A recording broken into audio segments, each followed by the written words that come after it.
Bonjour à tous. Quelques explications sur la construction en cours du voilier Emma. Donc, avant de terminer cette construction complètement, de peindre le bateau, je voulais juste vous faire voir que ici le voile de quille est maintenant assemblé et que le safran est monté. Alors, sur le pont, nous avons deux trappes de visite, une première à l'avant, dont on verra l'utilité juste après dans la vidéo, et une trappe arrière qui donne accès au palonnier de safran. J'ouvre maintenant la cabine. En enlevant la cabine, on découvre l'installation RC, radiocommande, avec ici l'interrupteur marche-arrêt, la batterie. Un peu caché ici se trouve le cerveau sur lequel viendront attacher les écoutes de voile. Le petit récepteur le plus haut possible se trouve juste sous la cabine. Ici, c'est un petit transformateur UBEC qui transforme le voltage de la batterie, ici qui est en 7,4 volts en 6 volts pour alimenter les cerveaux. Voilà, maintenant je vais retirer le pont qui n'est pas encore collé. Le pont n'est pas collé encore et ça me permet de vous faire voir l'installation RC. Voilà, alors ici on voit un peu mieux maintenant, se trouve le cerveau Hi-Tech 765 HB. Avec un grand palonnier sur lequel viendront attacher les écoutes de voile. Ici se trouve le 485 HB avec son palonnier qui permet de commander le palonnier de safran. Alors, si je mets maintenant en route l'installation, on va allumer d'abord l'émetteur, ensuite le récepteur. Alors, on appuie 3 secondes sur ce bouton. 1, 2, 3. Et tout se met en route. Voilà. J'ai donc maintenant à disposition mon palonnier sur lequel seront attachées les écoutes. Et bien entendu, ici, on voit fonctionner le système de commande du safran. Voilà, c'est tout simple. Il y a deux commandes, le safran, et on peut travailler sur les voiles. Donc, on aura deux attaches de voile, une pour la grand voile qui se trouvera à l'extrémité du palonnier et une un peu en retrait pour le foc. Ici, le petit interrupteur, la batterie, le récepteur, le UBEC, et ici on a ce qu'on appelle un satellite. Ça veut dire que le récepteur, il y a en fait deux récepteurs, le récepteur principal et son satellite, ce qui permet de fiabiliser encore la réception. On voit que on a ici les deux chevilles qui maintiennent en place dans le puits de dérive la dérive qui va bientôt recevoir son lest. Je tenais à préciser une chose parce que je pense qu'elle est nécessaire, c'est que ici on a un cerveau de commande relativement puissant puisqu'il est donné pour une traction de 13,2 kCm. Alors qu'est-ce que ça veut dire?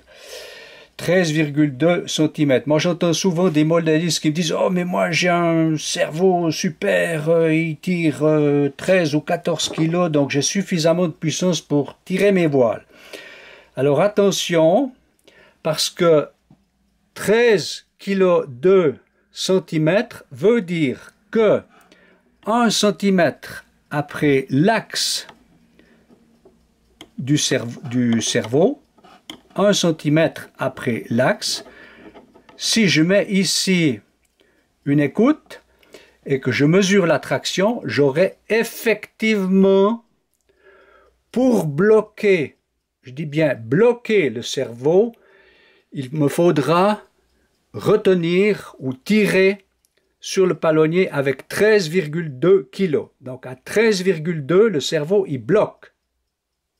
On est bien d'accord. Plus je m'éloigne du point de pivotement, moins j'aurai de force de traction. C'est en proportion de la longueur. Donc, on a ici ce qu'on appelle un moment de force, mais ce moment de force, il diminue avec la longueur du bras.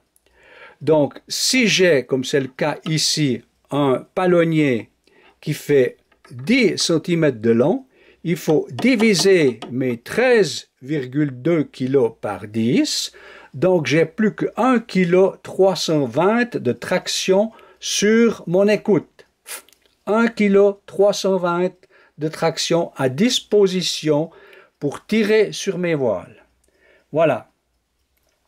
C'est suffisant. Il n'en faudrait pas moins, mais c'est suffisant. Avec un cerveau normal, qui est comme celui-là, où vous avez une traction, celui-là il est donné pour, qu'est-ce qu'il donne pour le 485? 5,4 kg. Donc 5,4 kg, si vous divisez par 10, vous voyez que il vous reste pas grand-chose, hein? Vous avez 500 grammes à disposition pour tirer sur vos écoutes.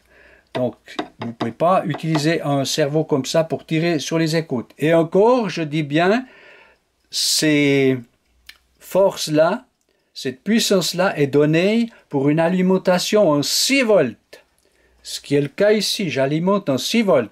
Si vous alimentez en 4,8 volts, vous avez beaucoup moins de force.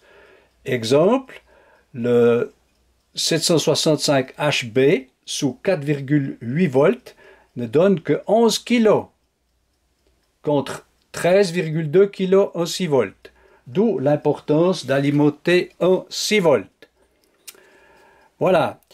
Autre petite astuce. Alors là, je reviens sur le pont que je viens d'enlever. Voilà. Sous le pont, je vous ai dit qu'ici, il y avait une petite trappe de visite. Sous le pont, voilà l'astuce que j'ai préparée pour faire passer les écoutes. Je n'aime pas du tout le système tel qu'il est prévu pour assembler les écoutes sur ce bateau, parce qu'elles sont assemblées avant le collage du pont, et après on n'a plus accès aux écoutes. Moi j'ai fait un système qui permet, lorsque le pont est collé, de remplacer facilement, en tout cas, l'écoute de phoque. L'écoute de phoque, je peux la glisser une fois le pont collé. On l'enfile ici, c'est clair.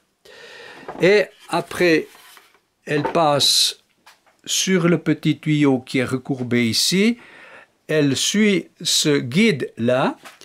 Et là, justement, voilà l'utilité de la trappe de visite. Je peux rattraper mon fil d'écoute qui sort ici, le renfiler dans le tuyau ici, et l'extrémité du tuyau ici correspond parfaitement à la sortie ici dans la coque du bateau. Donc c'est cette sortie-là, mon tube qu'on vient de voir, est un regard du trou qui se trouve ici. Donc je peux facilement changer, si c'est nécessaire, mon écoute.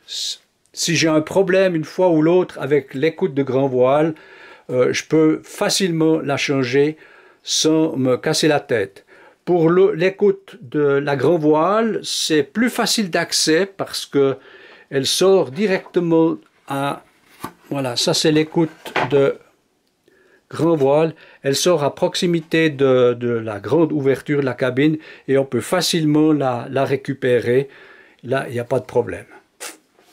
Alors, voilà où j'en suis pour le moment. Je tenais à faire cette installation RC au complet avant de tout redémonter pour vernir le bateau, afin d'être certain que tout fonctionne bien.